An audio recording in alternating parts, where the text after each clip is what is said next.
I thought we had built something real. 6 years of marriage with Sarah, 6 years of coming home to someone who I believed had my back. She was driven, ambitious, always chasing the next promotion. I admired that about her. I never questioned the late nights or the business trips. Why would I? We trusted each other. Or so I thought, until I found the hotel receipt in her coat pocket. A receipt that did not match any trip she had told me about. What I did next changed everything. Before I tell you how this all unfolded, I would love to know where you are watching from. Drop your location in the comments below. If you have ever felt betrayed by someone you trusted completely, hit that like button and subscribe, because this story gets a whole lot messier before it gets better. Now, let me take you back to where it all started to fall apart. 7 years ago, I met Sarah at a tech conference in Austin. I was there representing the startup I worked for remotely out of San Francisco. She was presenting on innovative marketing strategies for tech companies. The moment she finished her talk, I knew I had to meet her. There was this energy about her, this passion. She was not just smart, she was driven in a way that made me want to be better. We started dating long distance, Denver to San Francisco. It was tough, but we made it work. Video calls every night, flying out to see each other every other weekend. After a year, I proposed to her on top of Pikes Peak. She said yes without hesitation. We got married in a small ceremony in the Colorado Rockies. Just close friends and family. It was perfect. Life after marriage felt stable. Sarah got promoted to marketing manager at a large firm in Denver. I continued working remotely for my San Francisco startup, which meant I could live anywhere. We rented a nice 2-bedroom apartment in the Highlands neighborhood. No kids yet, but we talked about it. We were saving up for a bigger house, something with a yard. Maybe near Wash Park. I was proud of her career. Really proud. She was climbing fast. While other husbands might have felt threatened, I felt grateful. She pushed me to be more ambitious with my own work. I started taking on bigger projects, learning new programming languages. We were a team. At least, that is what I believed. About 4 months before everything fell apart, things started to shift. Sarah began traveling more for work. 3, sometimes 4 days a week. She would pack her suitcase Sunday night and fly out Monday morning. Chicago, Seattle, Los Angeles. Always meetings with potential clients or strategy sessions with the executive team. At first, I did not think much of it. Her company was expanding. She was taking on more responsibility. But then I started noticing smaller things. She would text me less when she was away. When she did call, it was always late, past midnight. She would apologize, saying she forgot about the time zone difference. That made sense. Or at least I convinced myself it did. Then there were the physical changes. Sarah bought new underwear, expensive stuff from boutiques she had never shopped at before. She switched her perfume from the light floral scent she had worn for years to something heavier, muskier. She started going to the gym 5 days a week, up from her usual 2. When I complimented her, she just shrugged and said she wanted to feel more confident at work. I tried to be supportive. I told myself she was just investing in herself, that she was feeling good about her success. But deep down, something felt off. There was a distance growing between us, not just physical, emotional. When she was home on weekends, she seemed distracted, always on her phone, always tired. One Friday night in late September, she came home after 11. I had made dinner, pasta carbonara. Her favorite. It was cold by the time she walked through the door. She smelled like wine and a cologne I did not recognize. When I asked how her day was, she said she had been at a team dinner, that they had gone late. She kissed me on the cheek and went straight to the shower. I wanted to ask more questions, but I was afraid of what I might find.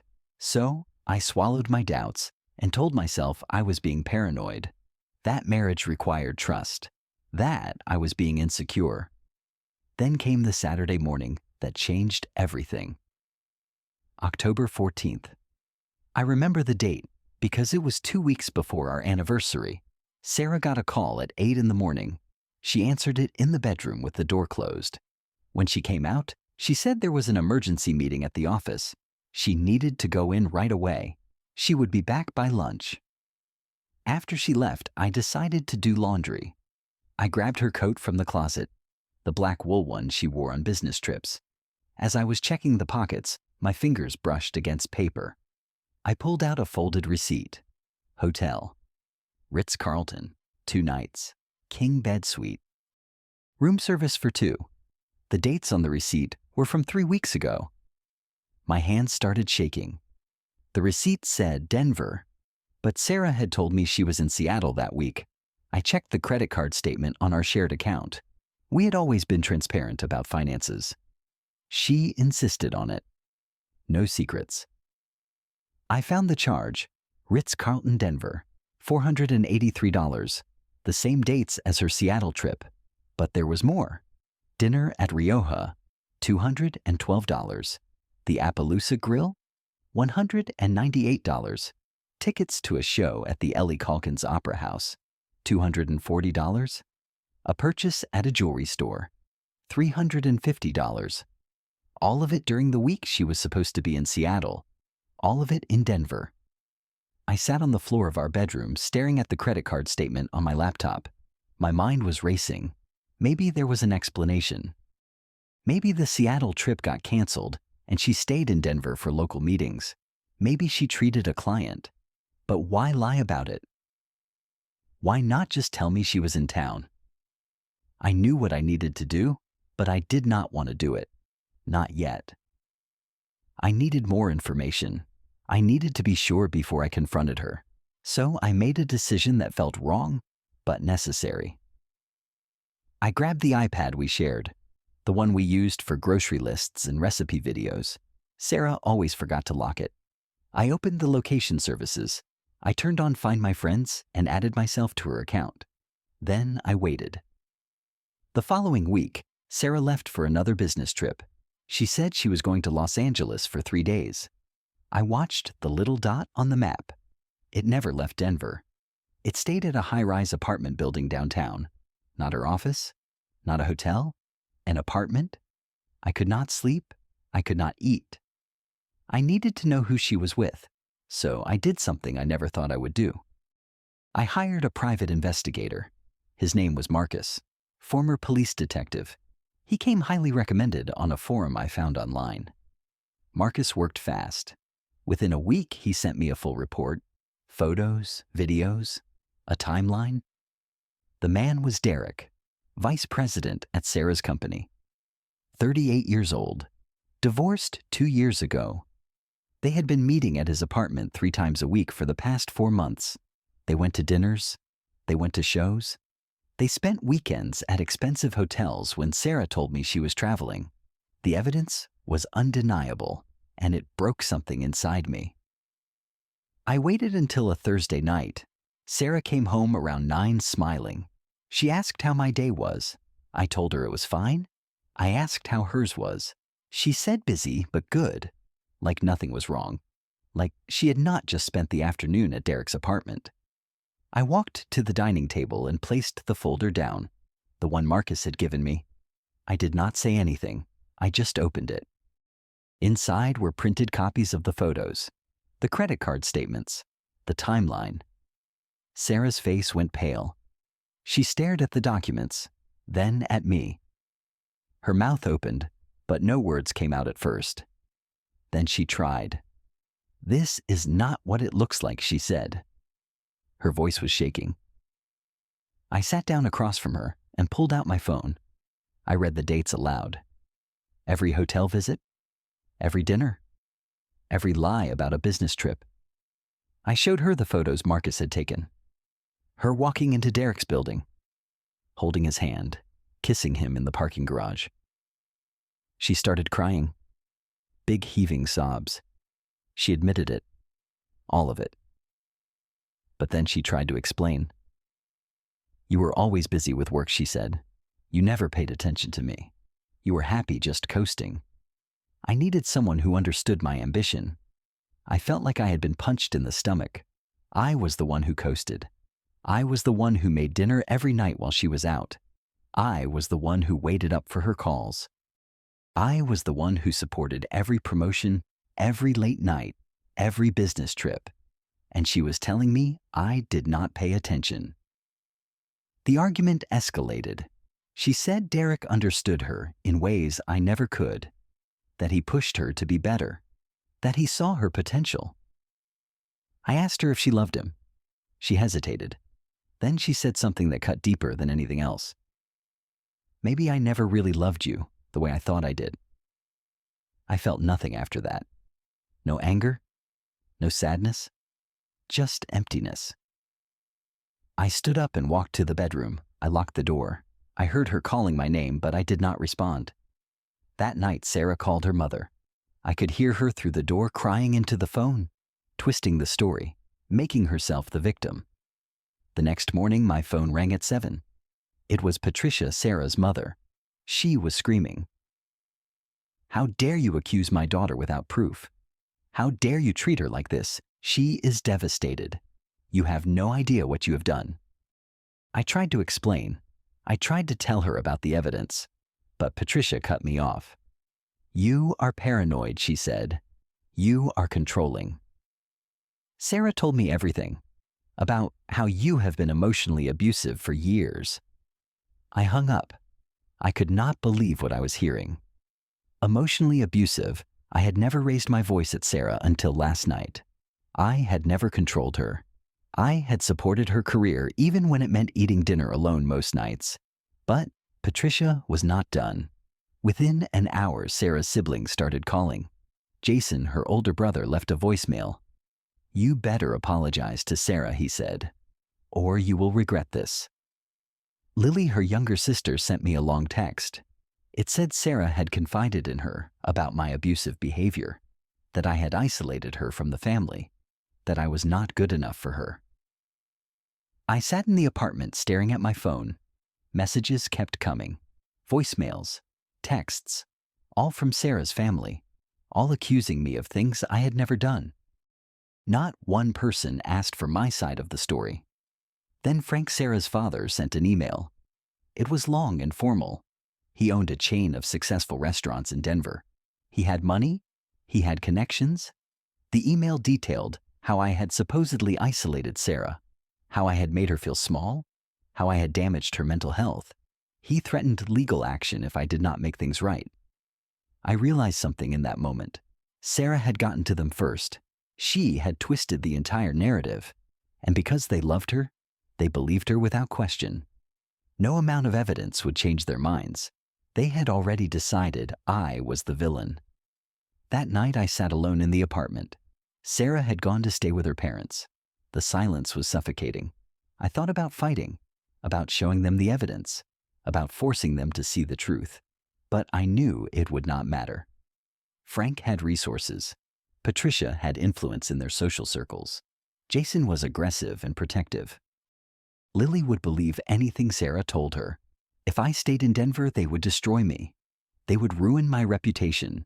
They would make my life hell. So I made a decision, a radical one. I would disappear. Over the next 3 days, I worked in silence. I contacted a lawyer named Amanda.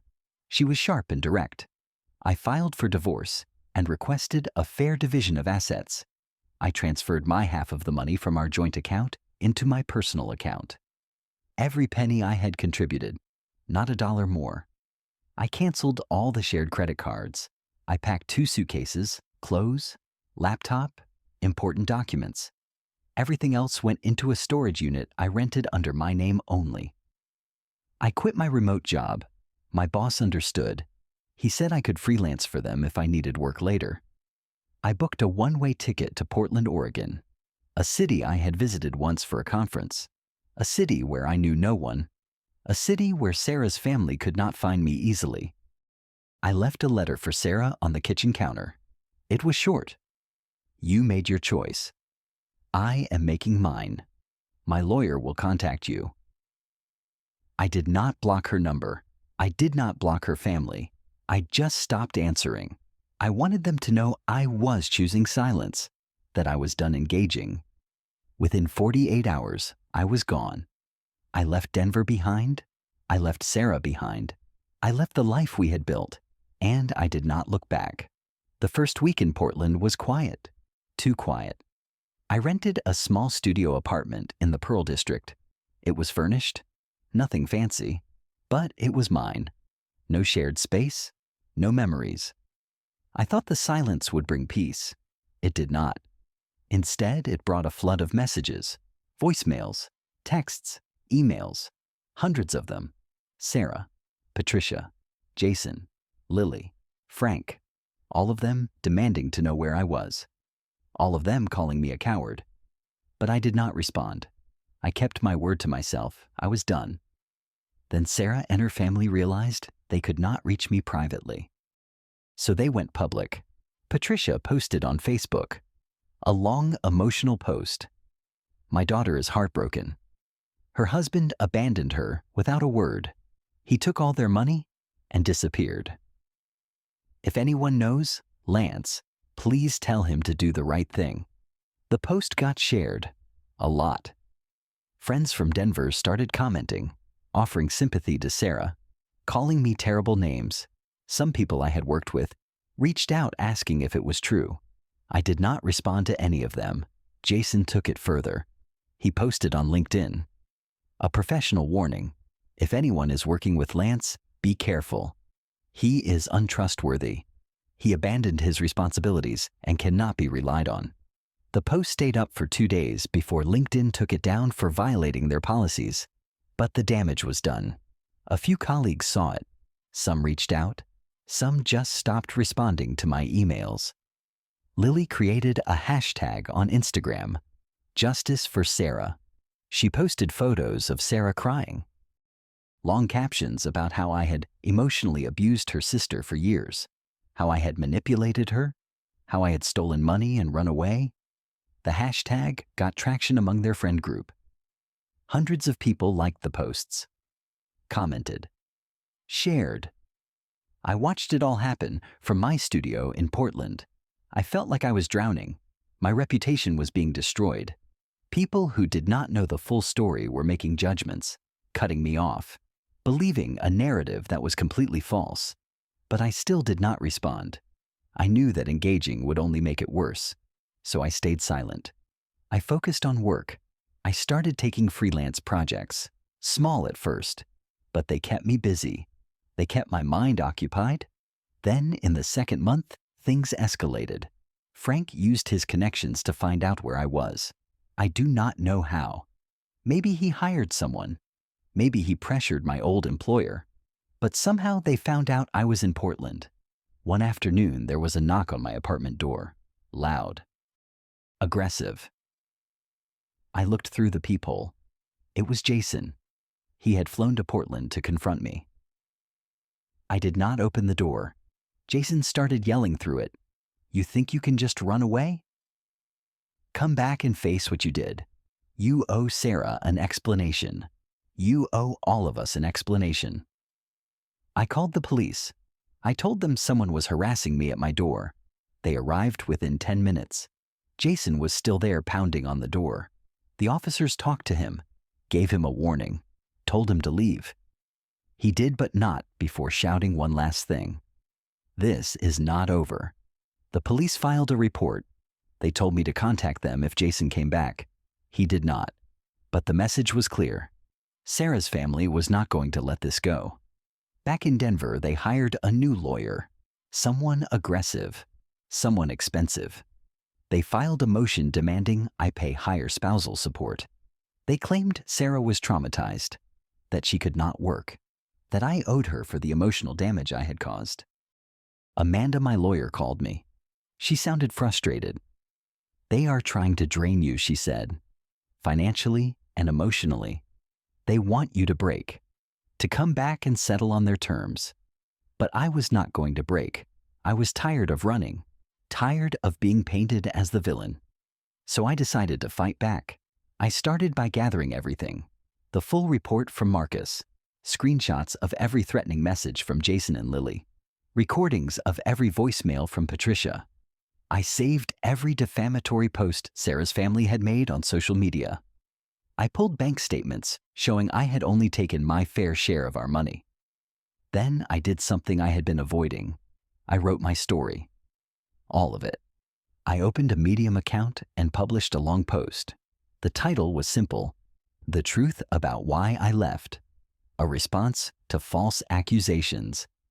I laid out the timeline, the evidence, the hotel receipts, the credit card charges, the photos from the private investigator. I blurred sensitive details. I did not name Derek. I did not attack Sarah personally. I just presented the facts. This is what happened. This is why I left. This is the truth. The post went viral. Not huge, but enough. People in the Denver tech community saw it. People who knew Sarah and her family. Some reached out to me privately, saying they had suspected something was off. Others shared the post, adding their own commentary. Slowly, the narrative started to shift. Amanda took the next step. She filed cease and desist letters to Patricia, Jason, and Lily. The letters were clear. Remove the defamatory posts or face a lawsuit. Stop contacting Lance or face harassment charges. Apologize publicly or deal with the legal consequences. Within 2 weeks, the posts came down. Patricia deleted her Facebook rant. Jason removed his LinkedIn warning. Lily stopped posting about justice for Sarah. They did not apologize. But the silence was enough. Amanda also filed a motion in the divorce case. She argued that Sarah had unnecessarily prolonged the proceedings with false claims. She demanded Sarah pay 50% of the legal fees. And she submitted a formal complaint to Sarah's company about Derek. Workplace relationships between a VP and a direct report violated company ethics policies. The results came fast. Sarah's company opened an investigation. Within a month, Derek was forced to resign. The optics were bad. A divorced VP sleeping with a married subordinate. The company could not risk the liability. Sarah finally agreed to a fair settlement. No inflated spousal support. Just a clean 50-50 split of assets. The divorce was finalized 4 months after I left Denver. I did not feel victorious. I just felt tired, relieved, free. The first few months in Portland were hard. I felt isolated, alone. But slowly I started to rebuild. I joined a hiking group, met people who had no idea about my past. People who liked me for who I was not, who I had been married to. My freelance career picked up. I landed a big contract with a startup in Seattle. The work was challenging, fulfilling. I was building something new, something that was entirely mine. I started taking care of myself in ways I had not in years. I took up yoga. I read books I had been putting off. I learned to cook new dishes. I found peace in the small routines. Morning coffee on my balcony. Evening walks along the waterfront. Solo trips to the coast on weekends. 8 months after leaving Denver, I woke up one morning and realized I felt lighter. The weight of the betrayal was still there, but it did not crush me anymore. I did not wake up angry. I did not go to bed bitter. I just felt at peace. I thought about Sarah sometimes, not with longing, not with anger, just with a strange sense of gratitude. She had shown me who she really was, and in doing so, she had set me free. I learned something important through all of it. Disappearing was not about running away. It was about choosing myself. It was about refusing to be destroyed by people who did not value me. Some people will twist the truth to avoid accountability. That says more about them than it does about you. Real strength is not staying in a battle that destroys you. It is knowing when to walk away and rebuild. I do not regret ghosting. I regret not seeing the signs sooner. But I do not regret the choice I made to leave. Today, I am in a better place than I ever was in that marriage. I have clarity. I have freedom. I have peace. If you are going through something similar, remember this. You deserve honesty. You deserve respect. You deserve peace. And sometimes the best revenge is simply living well. That is exactly what I am doing. Now I want to hear from you.